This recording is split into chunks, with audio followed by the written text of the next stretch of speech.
The courtroom buzzed with restless energy.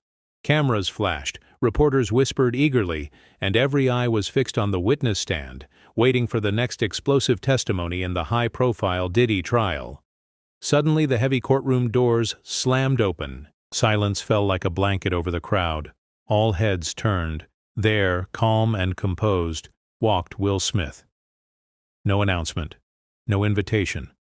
Just Will. His face unreadable, his steps steady, entering the room with a purpose no one expected. A collective gasp escaped the gallery.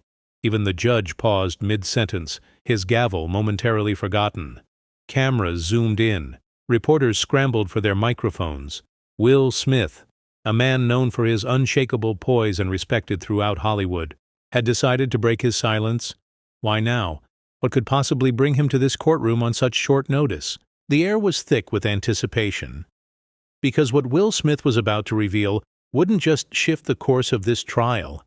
It threatened to shake the entire music industry to its core. For years, Will Smith had remained silent, trapped by unspoken rules and the invisible chains of industry politics.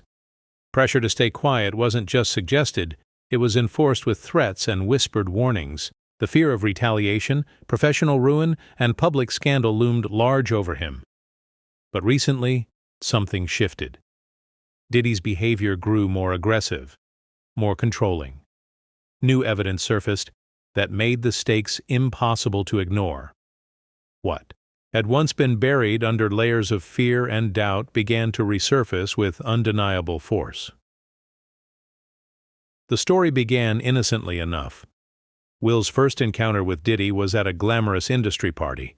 Bright lights, music pulsing through the air, surrounded by the elite. Diddy, the charismatic powerhouse of the music world, extended a hand that promised opportunity and friendship. To outsiders, it was just another night of connections and collaborations. But beneath that charming facade, the first seeds of manipulation were quietly planted. Over time, those seeds would grow into a system of control that trapped Will, silencing him through fear and intimidation. Now, after years of carrying this secret alone, the weight became unbearable. What pushed Will Smith to finally break his silence wasn't just personal courage, it was a reckoning with the truth he could no longer deny. The courtroom held its breath, sensing the storm that was about to break. As Will Smith's story unfolded, the atmosphere in the courtroom grew heavier. What began as subtle warning signs soon revealed a pattern of calculated manipulation and control. The first red flags were almost invisible: late-night calls demanding his attention at odd hours, strange requests that felt less like favors and more like tests of loyalty. Then came veiled threats, masked in friendly tones but unmistakably dangerous. Those who refused to comply faced swift consequences. Will was professionally blackballed. Projects disappeared without explanation. Industry doors that once stood wide, slammed shut overnight. Rumors spread like wildfire, whispers designed to tarnish his reputation and isolate him from allies. Gossip columns, anonymous social media posts, and insider leaks painted him as difficult, unreliable, even unstable. But the worst was the use of compromising material. Photos, videos, private conversations, all weaponized to keep him under control. Every decision, every word was monitored, every misstep potentially disastrous. Yet, it wasn't just Diddy pulling the strings alone. Behind the scenes was an extensive network: enforcers who delivered threats, insiders who spread rumors, collaborators who enforced the unspoken rules. A system built to maintain silence and obedience. At times, the pressure became suffocating. There was the night Will found himself locked in a room after refusing a demand. Hours passed with no explanation, just cold silence and mounting fear. Other moments came unexpectedly. A sudden cancellation of a major deal, humiliating public incidents orchestrated to teach a lesson. Through it all, Will's fear was not just for his career, but for his very sense of self. Speaking out risked everything he had built: the respect of peers, the love of fans, even his safety. So he stayed silent. But each act of control, each betrayal, carved deeper wounds. The courtroom listened, the weight of his testimony settling like a dark cloud. This was more than a personal story. It was an exposé of a system designed to crush dissent and protect power at all costs. And now, after years of silence, that system was starting to crack. The tension in the room was palpable as the story reached its breaking point. For Will Smith, the defining moment came suddenly. An incident so humiliating, so undeniable, it shattered the fragile barrier of silence he had maintained for years. An audio recording leaked, a private conversation twisted and weaponized by those seeking to control him. The voices on the tape were clear, but the context was distorted. Suddenly, the world heard what they wanted to hear, not the truth. Publicly humiliated, Will felt the weight of betrayal more deeply than ever.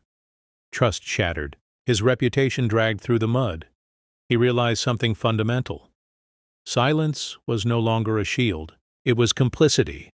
The quiet had been killing him, eating away at his soul, his sense of self. He could no longer allow himself to be a prisoner of fear and manipulation. The courtroom watched as the man who once seemed unshakable now showed raw vulnerability. His voice, steady but heavy with pain, broke through the silence. This wasn't just about him anymore. It was about justice, about reclaiming his truth in the face of a system built to silence voices like his. And so, with everything on the line, Will Smith made the choice to speak out, to stand up, to fight back, and to demand the truth be heard. The moment marked not just the start of a personal reckoning, but a challenge to a much larger system of power and control. All eyes were on Will Smith as he stood before the jury. The silence was deafening, not a cough, not a shuffle, just the weight of the moment. His gaze locked on Diddy, the man once praised as a mogul, a kingmaker, now, stripped of the myth, seated like any other defendant. Will's voice cut through the stillness. "He didn't just manipulate me," he said, steady and firm. "He built a machine to control people, to crush anyone who didn't play by his rules." He paused, scanning the courtroom. It started with charm, with promises, but it always ended the same, with fear, with silence, with damage you can't undo. His words were sharp, deliberate. He blackballed people. He turned friends into spies. He collected secrets like currency and traded in reputations. And for too long, I was a silent accomplice to it all. Then came the line that would echo across headlines. "You don't just destroy careers, Sean. You destroy people from the inside out." Gasps erupted from the back rows. Even the stenographer faltered for a moment. Will turned to the judge, then the jury. This isn't about one man in a courtroom. It's about a culture that rewards silence and punishes truth. About the people who knew, who helped, who looked away. Diddy sat frozen, jaw clenched, his fingers digging into the wood of the defense table. No outburst, no rebuttal. Just a quiet rage and a flicker of something else. Fear. Will stepped down from the stand. Slowly, no tears, no theatrics, just dignity. Flashes popped as he walked past the press gallery. A man who had risked everything to speak the truth. In that instant, he was no longer the polished celebrity. He was something far more powerful. A survivor. And the courtroom, and the world watching beyond it, would never forget what had just happened. The courtroom had gone silent, but outside, the world was roaring. Within minutes of Will Smith stepping down from the witness stand, the courthouse steps were flooded, reporters shouting questions, cameras flashing like lightning, and news outlets scrambling to go live. His name, once associated with a box, office records, and red carpets, was now trending globally for a reason no one saw coming. Will speaks. Diddy trial. And the silence social media ignited. Clips of Will's confrontation with Diddy spread like wildfire. His quote, "You don't just destroy careers, you destroy people," plastered across headlines, turned into TikToks, and dissected in Twitter threads. Some called him a hero. Others, skeptics and loyalists, questioned the timing. But the overwhelming wave was support. He didn't have to speak. But he did. That's what courage looks like. If Will Smith is telling this story, how many others are still afraid? This is bigger than Diddy. This is about all of them. Inside the industry, the tremors began immediately. Labels and agencies that once orbited Diddy like planets around a star began to issue quiet statements, many suddenly reviewing their affiliations. Some execs deleted old photos. A few spoke out, cautiously, distancing themselves, but the real shift came in whispers.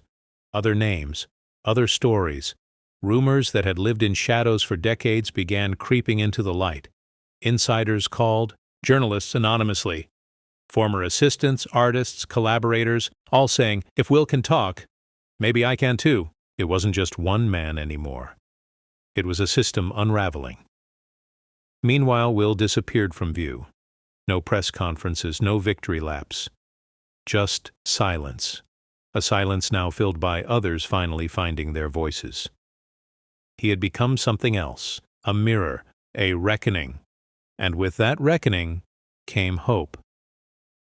Because for every powerful figure who once believed they were untouchable, there was now a reminder that the truth could still rise, that no amount of money or clout could protect you forever.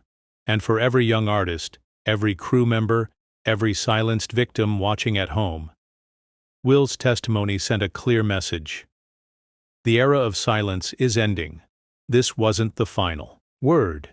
It was only the beginning of a storm long overdue, and for the first time in a very long time, justice felt possible.